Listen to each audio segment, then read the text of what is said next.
I always dreamed my wedding day would be perfect. Instead, it became the day I finally showed my family who I really was. But to understand what happened at that reception, you need to know how I got there.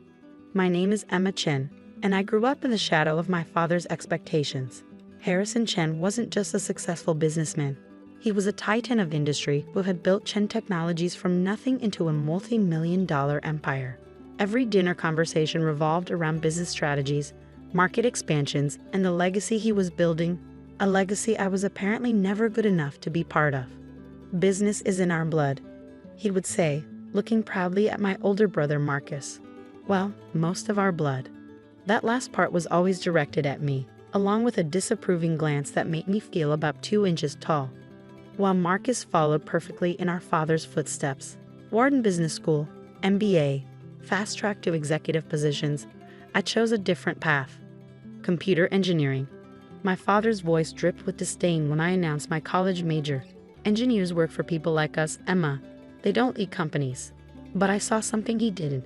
While he was focused on old-school business models and traditional corporate structures, I recognized that the future belonged to those who could build it, line by code line. I graduated at the top of my class, but my father didn't attend the ceremony. He was too busy attending Marcus's MBA graduation that same weekend. An actual achievement, he called it. For 3 years after college, I worked at various tech startups, learning everything I could about both the technical and business sides of the industry. My father saw it as aimless drifting. "When are you going to get a real job?" he would ask at every family gathering. "Marcus is already a vice president at Chen Technologies." What he didn't know was that I was building something that would change everything. It started in my tiny apartment's spare bedroom. A revolutionary cybersecurity system that could adapt and evolve in real time to counter new threats. While Marcus was attending board meetings and playing golf with executives, I was coding until 3 a.m., fueled by coffee and determination. The first version of my security software caught the attention of a small venture capital firm. Their initial investment allowed me to hire 2 other engineers and rent a small office space. My mother, during one of her rare moments away from my father's influence, secretly helped me furnish it. "I don't understand what you're building," she admitted as we assembled cheap desks from IKEA. "But I've never seen you so passionate about anything." The next 2 years were a blur of coding, pitching to investors, and slowly building my company, Secure Core Technologies. We won our first major contract with a mid-sized bank, then another. Then a government agency quietly reached out about using our software. I kept my success quiet. At family dinners, I still played the role of the underachieving daughter. When my father bragged about Marcus's latest accomplishment, I would smile and push food around my plate. When relatives asked about my little computer job, I gave vague answers about doing okay. Then I met David. He was different from anyone I'd ever known. A brilliant architect who saw the world in terms of possibilities rather than limitations. He didn't care about my family's money or status. In fact, the first time we met, he had no idea who the Chens were. "You seem surprised," I said when he finally found out about my family. "I am," he admitted. "You're nothing like what I'd expect from a wealthy family's daughter. You're real." We fell in love over late-night conversations about design principles, technological innovation, and our dreams for the future. When he proposed a year later, I didn't hesitate to say yes. My father, of course, had opinions about that too. "An architect?" he scoffed during dinner. "Couldn't you at least find someone in finance or business? Someone with real potential?" I gripped my fork tightly. David is incredibly successful. His firm just won the contract for the new downtown development project. "A glorified construction worker," my father waved dismissively. "At least Marcus's wife comes from a good family. Her father's company is listed on the NYSE." I looked at Marcus's wife, Catherine, who sat there with her perfect makeup and society smile, and felt a wave of pity.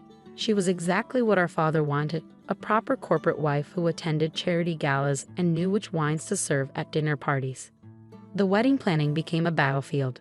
My father insisted on turning it into a networking event, inviting business associates and potential clients. My mother tried to mediate but ultimately deferred to him, as she always did. Even Marcus pulled me aside one day at the office. "Just let Dad have his way," he advised. "You know how he gets. Besides, it's not like you're paying for it." But I was. Every cent of my wedding was being paid for by Secure's profits. Not that anyone knew that. What they also didn't know was that Secure had just gone public in a quiet but incredibly successful IPO. My ownership stake was worth $89 million, and that wasn't even the biggest secret I was keeping. 3 months before the wedding, I discovered something interesting during the routine security audit. Chens Technologies, my father's precious company, had serious vulnerabilities in their cybersecurity infrastructure, the kind of vulnerabilities that my software was designed to prevent. I could have warned them. Instead, I waited and watched through my networks as multiple small breaches occurred. Nothing damaging, I made sure of that, but enough to send their stock price dropping and create panic among the board members. Then, through a series of shell companies, I began buying shares. Lots of shares. The week before my wedding, I owned 22% of Chens Technologies. My father had no idea that his disappointing daughter was now one of his company's largest shareholders. The wedding day arrived sunny and perfect. The ceremony was beautiful, exactly as David and I had planned.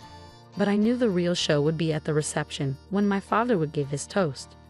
I sat at the head table, holding David's hand under the white tablecloth, watching my father stand up with his champagne glass. He was wearing his favorite Tom Ford suit, the one he saved for closing major deals. The room fell silent as he began to speak. Little did he know that in the next few minutes, his entire world was about to turn upside down. My father stood at the microphone, champagne glass glinting under the reception hall's crystal chandeliers. 200 guests watched him, expecting the usual polished performance he gave at corporate events. But I could see something different in his eyes tonight, a coldness, an edge. When Emma was born, he began, his voice carrying across the silent room. I had such high hopes. The Chens family has a legacy of excellence in business. My father built his first company from nothing. I transformed it into an empire. And my son Marcus, he gestured to my brother, who sat smugly at his table, is carrying on that proud tradition. He paused, taking a sip of champagne. I felt David's hand tighten around mine. But Emma chose a different path. Against all our family's advice, she went into, he wrinkled his nose slightly, computer programming. A path for people who work for others, not leaders. Murmurs rippled through the crowd. I saw David start to stand, but I squeezed his hand, holding him back. Not yet. And now she's married an architect. My father's lips curved in what might have looked like a smile to others, but I recognized it as a sneer. I suppose we should be grateful she's found someone who can at least design the buildings that real business leaders will work in. Catherine, Marcus's wife, let out a small laugh, quickly covered by her napkin. A few of my father's business associates chuckled politely. The truth is, my father continued, his voice hardening, some people just aren't meant for greatness. Emma will never amount to anything significant. She's been, and always will be, a disappointment to the Chens legacy. The room fell silent. Even those who had laughed looked uncomfortable now. My mother stared at her plate, hands twisted in her lap. Marcus couldn't quite hide his smirk. I stood up slowly, smoothing my wedding dress. Thank you for those heartfelt words, Dad. I have a few things to say too.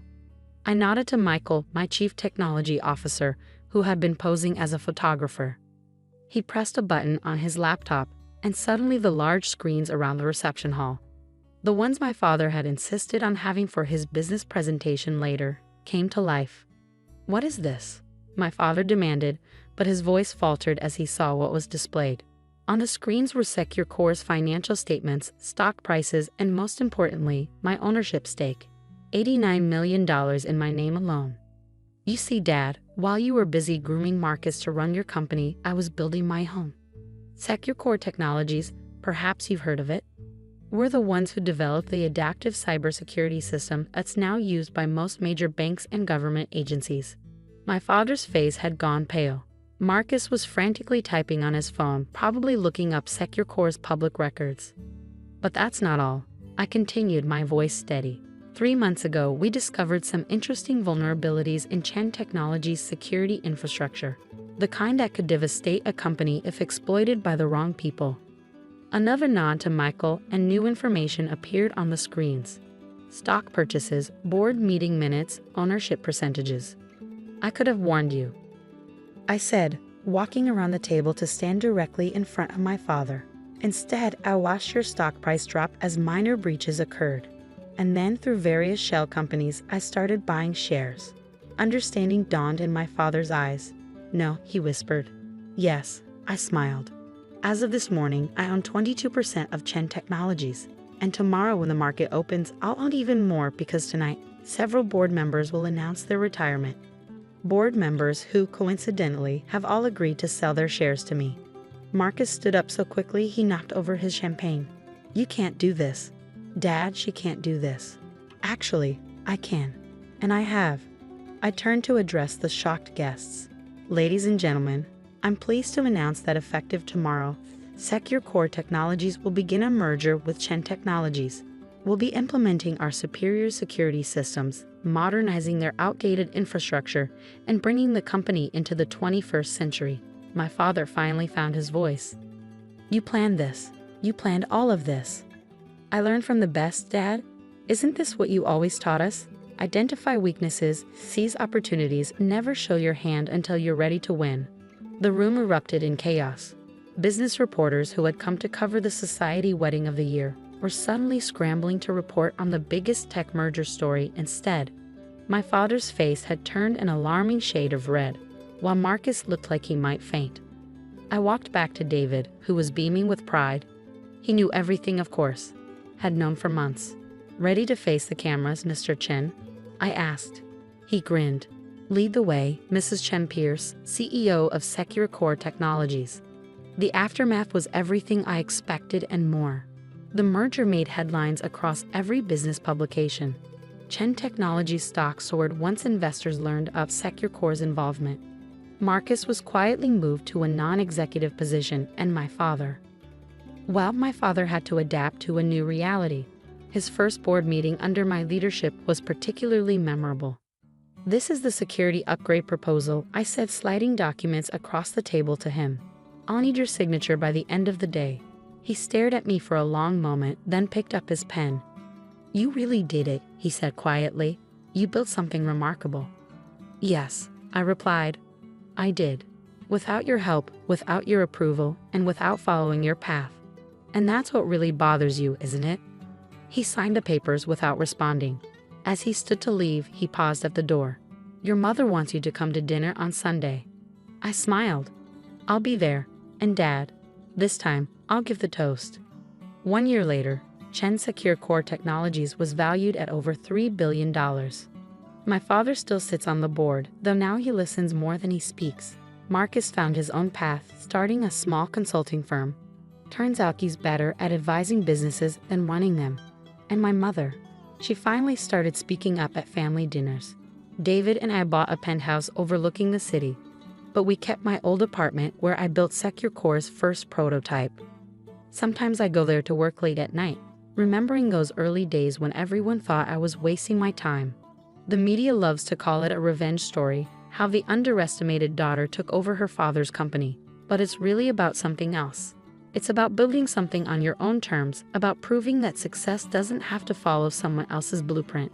Last week, my father actually asked for my advice about a new tech investment. You see things differently, he admitted. You see the future.